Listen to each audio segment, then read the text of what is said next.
Nous expliquerons clairement ce que c'est que le bonheur commun, but de la société. Nous définirons la propriété. Nous prouverons que le terroir n'est à personne, mais qu'il est à tous. Nous prouverons que tout ce qu'un individu accapare au-delà de ce qui peut le nourrir est un vol social. Nous prouverons que le prétendu droit d'aliénabilité est un infâme attentat populicide.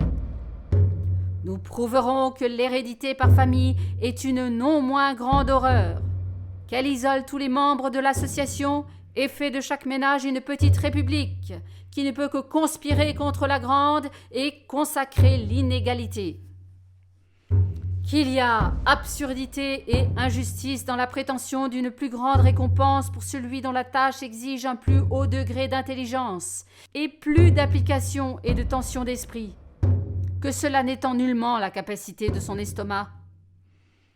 Que sans cette égalisation posée, on donne aux plus intelligents, aux plus industrieux, un brevet d'accaparement, un titre pour dépouiller impunément ceux qui le sont moins.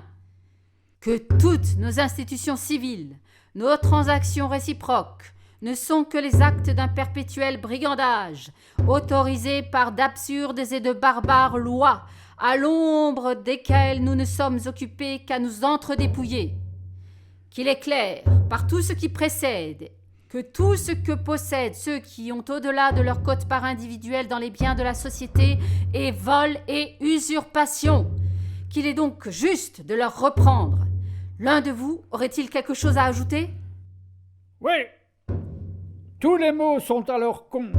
Ils ne peuvent plus empirer. Ils ne peuvent se séparer que pour un bouleversement total.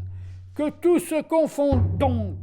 Que tous les éléments se brouillent, se mêlent et s'entrechoquent. Que tout rentre dans le chaos et que du chaos sorte un monde nouveau et régénéré.